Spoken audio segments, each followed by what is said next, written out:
Voice of south நேயர்களுக்கு வணக்கம். இந்த நேர்காணலில் நாம் சந்திக்கிறப்பவர் திரு ஜுபைர் அவர்கள்.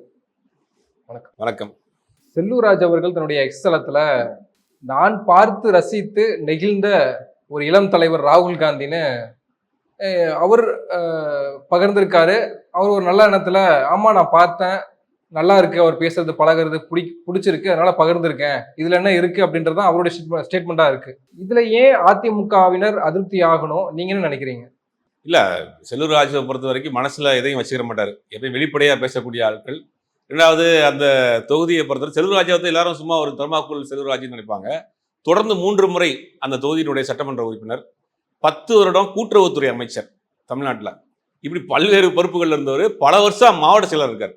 அவருக்குன்னு மதுரையில் ஒரு பெரிய ஒரு செல்வாக்கு இருக்கு. மாற்றுக் கட்சியினர் கூட அவரை வந்து விமர்சிக்க மாட்டாங்க, அந்த அளவுக்கு இருக்கு. போன தேர்தலில், நாடாளுமன்ற தேர்தலில் கூட வெங்கடேசனை பற்றி ஒரு வீடியோ போட்டிருந்தாரு. அதை அவரே எடுத்து போட்டு தேங்க்ஸ் அப்படின்னு போட்டிருந்தாரு, நன்றி என்னன்னு போட்டிருந்தாரு. அந்த மாதிரி எல்லா கட்சியில் இருக்க ஆட்களோடையும் ரொம்ப நெருக்கமாக இருக்கக்கூடியவர். மனசில் இருக்கிறது அப்படியே பேசிடுவார். அவர் என்ன சொல்றாரு அப்படின்னா, ராகுல் காந்தி ஒரு ஹோட்டலில் சாப்பிட்டு இருக்கிறாரு, அவர் எல்லாரும் கூடயும் கேஷுவலாக பேசிட்டு இருக்கிறாரு அப்படின்றப்ப, ஒரு இந்தியாவினுடைய ஆண்ட ஒரு ஒரு பிரதமரனுடைய பேரன், ஜவஹர்லால் நேருனுடைய பேரன், ராஜீவனுடைய மகன், இவ்வளோ சிம்பிளா எளிமையா இருக்கிறாரு அப்படின்னு இந்த இளம் தலைவருங்கிற வார்த்தை தான் அவங்களுக்கு ரொம்ப உண்ணிங்காயிடுச்சு. ஏன்னா காங்கிரஸ் கட்சியை சேர்ந்தவர் மட்டும்தான் இளம் தலைவர்னு சொல்லுவாங்க. அதான் அந்த வார்த்தை வந்து ரொம்ப உண்ணிங்காயிடுச்சு. இதுல என்ன கொடுமைன்னா, பாஜகவை சேர்ந்தவர்கள் இதுவரைக்கும் யாரும் எதுவும் பேசல. அதிமுகக்குள்ள ஒரு பெரிய சலசலப்பு ஓடிட்டு இருக்கு. இது வந்து ஒழுங்கு நடவடிக்கை எடுக்கணும், இதுக்கு விளக்கம் கேட்கணும். இவங்க வந்து அதிமுக பிஜேபி கூட்டணியும் கிடையாது, காங்கிரஸ் கூட்டணியும் கிடையாது. இவங்க தனித்து இருக்கிறாங்க. அடுத்து மேல என்ன வரப்போகுதுன்னு பார்த்துட்டு தான் எந்த பக்கம் தாவுவாங்கிற முடிவு இருக்கு. அப்படிங்கும் போது இவர் தன் மனசுல பட்டதை சொல்லியிருக்காரு. ஆனா அது வந்து அதிமுகக்குள்ள ஒரு பெரிய சலசலப்பை ஏற்படுத்திருக்கு போல. அவர் மீது ஒழுங்கு நடவடிக்கை எடுக்கணும் அப்படின்ற மாதிரி பேசுறாங்க. ஆனா அவர்கிட்ட இதை பத்தி திருப்பி கேட்கிறப்ப என்ன சொல்றாருன்னா, நான் அட்மின் போட்டுட்டேன்னு போய் சொல்ல மாட்டேன், நானே தான் போட்டேன் அப்படிங்கிறாரு. அதனால செல்லூர் ராஜை பொறுத்த வரைக்கும் ஒரு மனதில் உள்ளதை சொல்வாரு. தெர்மாக்கூல் மேட்டரே நான் பெர்சனலா அவர்கிட்ட பேசுறப்ப சொன்னார் என்கிட்ட, எப்படின்னு நடந்தது தெர்மாக்கூல் மேட்டரு, அதை எங்க நீங்க கேட்குறீங்க, அவர் கலெக்டர் வந்து ஒரு ப்ரொபோசல் இருக்குன்னு என்ன சொன்னாரு, நான் எடுத்துட்டு போனேன், அது போன இந்த மாதிரி திறப்புலாதான் பண்ணி வைக்கணும்னு சொன்னாரு. என் கூட இவர் நம்ம முன்னாள் அமைச்சர் உதயகுமார் கூட வர்றான்னு சொன்னாரு. கடைசி நேரத்தில் அவர் வரல. அங்கே போய் பார்த்த பிறகுதான் தெரியுது எனக்கு இந்த மாதிரி ஒரு விஷயம் நடந்திருக்குன்னு. கடைசியில் இந்த ப்ரொபோசலை போட்டு கொடுத்த ஆஃபீஸில் ஓடிவிட்டானுங்க. என்னையே வச்சு தர்மாக்குள் கடைசி வரைக்கும் ஓட்டிட்டு இருக்கிறாங்க. தெரிஞ்சுதான் நான் போயிருக்க மாட்டேன்ற மாதிரி யதார்த்தமாக பேசுவேன். நான் ஒரு இன்டர்வியூல அதை என்கிட்ட பேசியிருந்தார். இந்த மாதிரி யதார்த்தமான ஒரு மனிதர் தான். அப்போ ஒரு மனதுக்கு பட்டிருக்கு ராகுல் பார்க்குறப்ப. இன்னைக்கு இவர் செல்லூர் ராஜு மட்டும் சொல்றது இல்லை, இன்னைக்கு இந்தியா முழுக்குமே ராகுலுக்கு ஒரு பெரிய ஒரு அலை அடைச்சிட்டு இருக்கு. வட இந்தியாவிலையும் அவர்களை வந்து இன்னைக்கு எந்த வாய் பப்புன்னு சொல்லிச்சோ அதே வாய் தான் இன்னைக்கு தலைவர்னு கொண்டாடிட்டு இருக்காங்க. ஏன்னா இளைஞர்கள் மத்தியில, பெண்கள் மத்தியில இவருடைய பேச்சு வந்து ஒரு பெரிய அளவுல ஒரு ஈர்த்து இருக்கு. அது வந்து இன்னைக்கு வட இந்திய ஊடகங்கள் மறுத்தாலும் கூட இன்னைக்கு எழுத ஆரம்பிச்சிட்டாங்க, பேச ஆரம்பிச்சிட்டாங்க. இப்போ அப்படி ஒரு நிலைமையில இவருங்க இதை வந்து பதிவு பண்ணியிருக்கிறாரு. அதுதான் அந்த கட்சிக்குள்ள ஒரு சலசலப்பா போயிருக்கு. இவங்க எந்த கூட்டணியுமே இல்லை. அதிமுக என்பது பாஜகவுடனும் இல்லை, காங்கிரஸுடனும் இல்லை. ஆனால் திடீரென காங்கிரஸ் கட்சியினுடைய தலைவரை பாராட்டினது அப்படின்றது இயற்கையாகவே அது விமர்சிக்கப்படும் அப்படின்றது ஒண்ணு. இன்னொன்று, எதிர்காலத்தை கணக்கில் வைத்து தான் இப்படியான விஷயங்கள் போடப்படுது. இல்லை எடப்பாடிக்கு தெரிந்துதான் செல்லூர் ராஜு இப்படி ஒரு காய் நகர்த்தல் செய்கிறாரு, ஒருவேளை 2026 சட்டமன்ற தேர்தலுக்கு இப்பயே அடி போட ஆரம்பிச்சிட்டாங்களோ அப்படின்ற ஒரு கேள்வியும் வந்துருது. ஏன்னா அண்மையில செல்வ பிறந்தகை சொல்லியிருந்தாரு, நம்ம தனித்து வரணும் தமிழ்நாட்டில், ஆட்சி அமைக்கணும். அதெல்லாம் பார்க்கிற பொழுது நம்ம அப்படி தெரியுது. நீங்க எப்படி அதை? இல்ல இன்னைக்கு இன்னொரு முக்கியமான நாள். இன்னைக்கு ராஜீவினுடைய நினைவு நாள், ராஜீவ் காந்தியினுடைய இறந்த நாள், நினைவு நாள். இன்னைக்கு இது மாதிரியான ஒரு செய்தி வந்திருக்கப்ப அதெல்லாம் கனெக்ட் பண்ணி பாக்குறப்ப ஆனா பொருந்தும். ஆனா செல்லூர் ராஜை வச்சு அதை பேச வச்சிருப்பாங்க ஒரு சந்தேகம். ஏன்னா கட்சியில மற்ற சீனியர் நிர்வாகிகள்லாம் இருக்கிறாங்க. அப்படி இவங்க மறைமுகமா ஒரு இது பண்ணணும்னா செல்லூர் ராஜை வச்சு பண்ணியிருப்பாங்களாங்கிறது ஒரு சந்தேகம். இன்னொரு பக்கம் இன்னொரு பாயிண்ட் ஆஃப் வியூ இருக்கும்.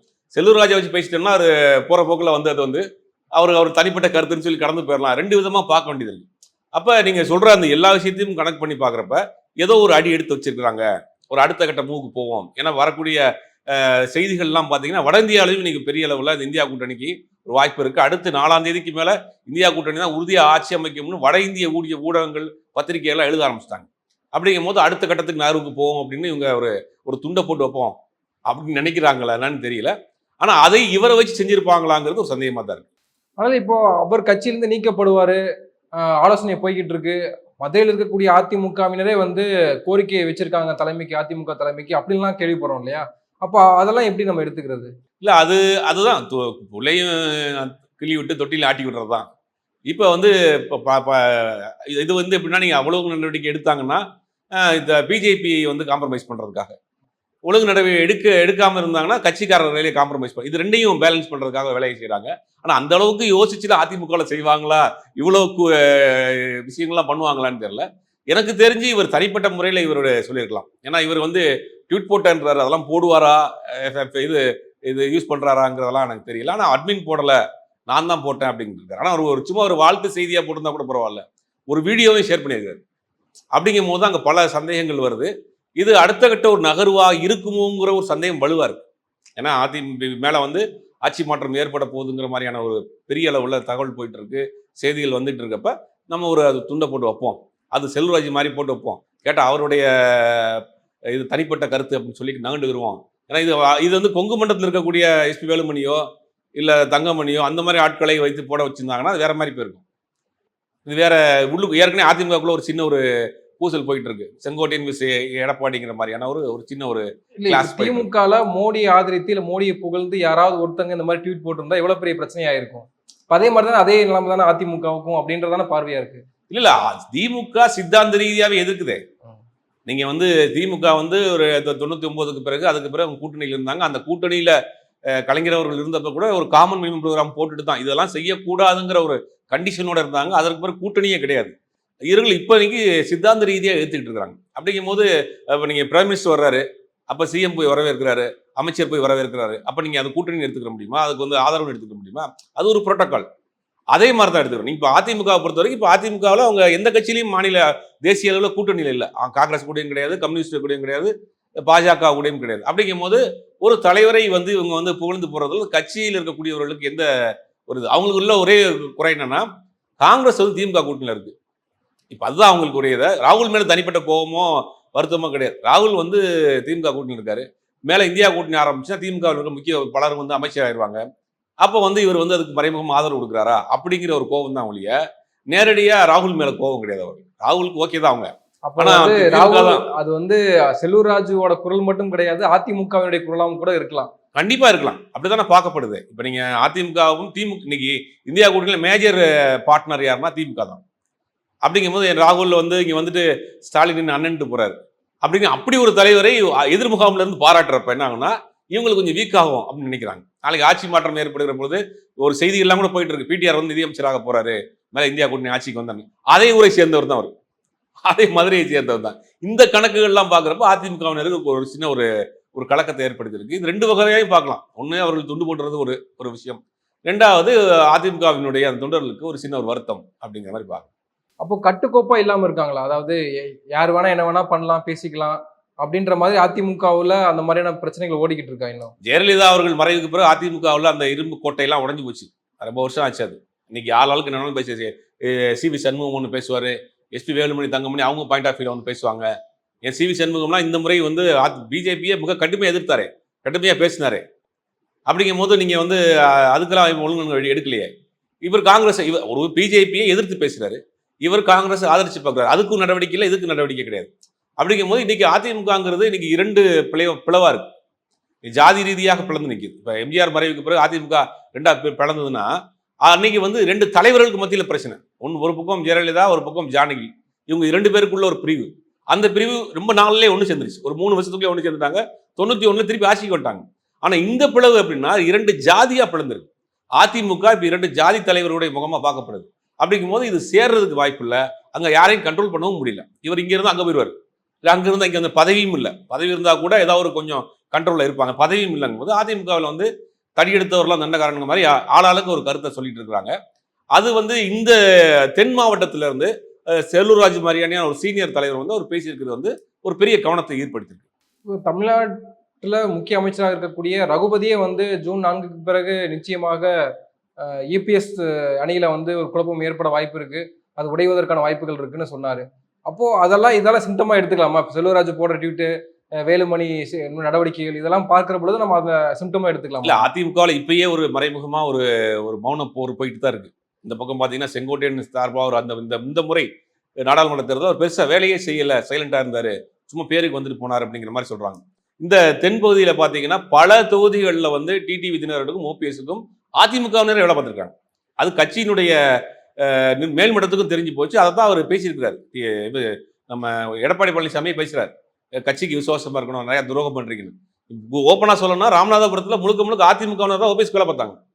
தேனியில எடுத்தீங்கன்னா முழுக்க முழுக்க அதிமுகவினர் தான் பெரும்பாலும் வேலை பார்த்தாங்க. அப்படிங்கும்போது அதிமுகவா இருந்தாலும் அங்க வந்து வேற ஒரு இதான் பிரிஞ்சு நிக்குது கட்சி.